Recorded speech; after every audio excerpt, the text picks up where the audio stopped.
Comment est-ce qu'on peut rétablir l'autorité de l'État dans un pays où elle est si abaissée? Il y a une première condition qui est évidente. Il faut changer de président de la République. Voilà. Parce qu'il n'a jamais eu d'autorité. Donc il faut changer de président de la République, mais ça ne va pas suffire. Il faut une deuxième condition. Il faut que les responsables au sommet de notre pays soient irréprochables si on veut rétablir l'autorité de l'État. Nous ne sommes pas des citoyens comme les autres. Ce qu'on nous demande, c'est de diriger le pays, c'est de commander la police, la gendarmerie, la justice. C'est d'être les gardiens des institutions de la République française. Et c'est pour les parlementaires de voter la loi. Comment est-ce qu'on peut être les gardiens de la justice et des institutions si on a soi-même des difficultés avec la justice et la police? J'ai dit que je voulais réduire sur la totalité du mandat de 100 milliards la dépense publique. Pourquoi? Pour que nous puissions de nouveau être un pays avec un budget équilibré et commencer doucement, à partir de la fin du quinquennat, à réduire une dette qui pèse de manière étouffante sur l'économie française, mais aussi demain sur nos perspectives d'avenir. Mais pourtant, je veux mettre 12 milliards de plus en 5 ans sur la police, la gendarmerie, la justice et la défense. Parce que nous avons besoin d'être protégés. Et puis on a besoin d'une justice qui sanctionne. Et pour avoir une justice qui sanctionne, il y a plusieurs conditions. Il faut plus de magistrats. Oui, il faut beaucoup plus de magistrats. On est, de tous les pays européens, on a plus de policiers et de gendarmes par habitant que les Anglais ou les Allemands. En tout cas, on en a plus que les autres. Par contre, on a beaucoup moins de magistrats et beaucoup moins de places de prison. Donc c'est là qu'est la faiblesse. Il faut des magistrats qui puissent juger vite, et il faut qu'ils puissent sanctionner les délinquants. Et pour ça, je veux construire 16 000 places de prison supplémentaires. C'est un énorme programme. Ça n'a jamais été fait sous la Ve République. Ça représente plus d'1 milliard d'investissements, mais c'est fondamental. Enfin, si on veut assurer la sécurité de nos concitoyens, il faut évidemment que nous ayons des frontières. Parce qu'un pays a le droit de savoir qui rentre sur son territoire. Ces frontières, moi je préférerais qu'elles restent européennes. Mais à condition que ce soit des frontières. C'est-à-dire avec des barrières, des gardes-barrières, des gardes-côtes, et surtout avec tous les moyens électroniques et informatiques modernes pour être sûr de l'identité des personnes qu'on accueille. Et une fois qu'on a des frontières qui fonctionnent, alors il faut une politique d'immigration, parce que tout pays doit avoir une stratégie en matière d'immigration. Je propose depuis des années une politique d'immigration simple, efficace, réaliste et à mon sens la plus juste. Cette politique, elle consiste à faire voter en toute transparence par le Parlement chaque année un quota maximum de personnes étrangères qui seront accueillies sur le territoire national. Et chacun comprend bien que les prochaines années, ce quota devra être très bas parce que nous avons un vrai problème d'intégration et qu'il y a du retard à rattraper.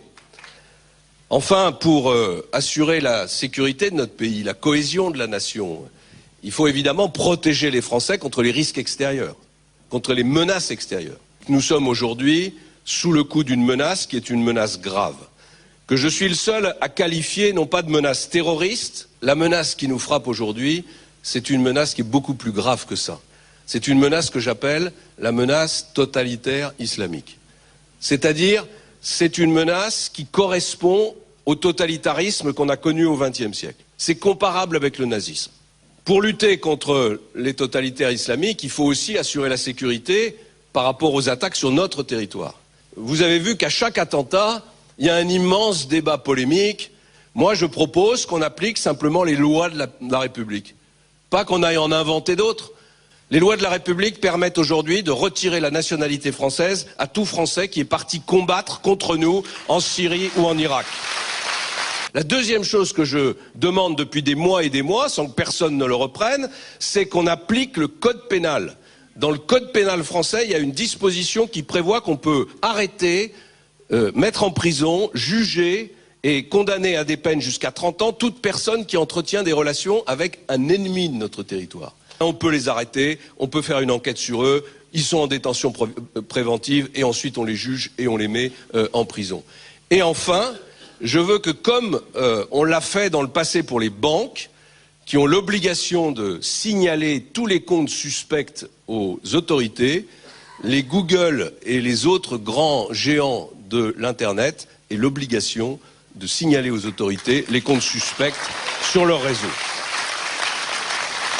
Enfin, pour assurer cette cohésion nationale, restaurer cette cohésion nationale, nous permettre de réussir ensemble, il y a un dernier problème qu'il faut régler.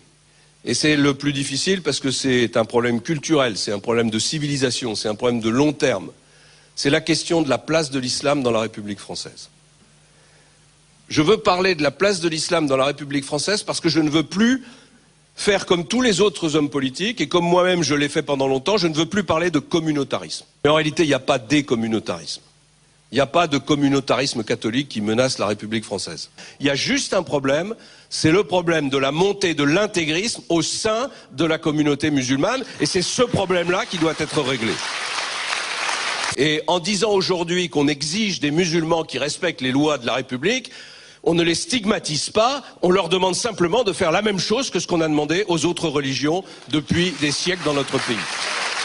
Enfin, pour réussir ensemble, il faut que nous reprenions le manche de la construction européenne. Nous avons besoin de la civilisation européenne. Vous voyez bien ce qui est en train de se passer. C'est l'Asie qui est en train de dominer le monde. Donc oui, il y a pour nous une vraie question existentielle, c'est qu'est-ce que sera l'avenir du continent européen face à cette Asie qui ne cesse de croître. On a besoin de se tenir les coudes. On a besoin de défendre ce que j'appelle la civilisation européenne. On a besoin de la défendre. Mais en même temps, l'Europe est en train de s'effondrer. Et elle s'effondre pourquoi? Parce que personne ne la dirige. L'Europe, c'est une immense organisation qui n'a plus de patron. Donc moi, je propose qu'on se concentre pour l'instant sur la seule zone euro. Et que dans le cadre de la zone euro, on décide de mettre en place un vrai gouvernement de la zone euro, avec les chefs d'État et de gouvernement, tout simplement, ceux qui sont choisis par leur peuple et par leurs opinions. Ces chefs d'État et de gouvernement, ils se réunissent tous les mois.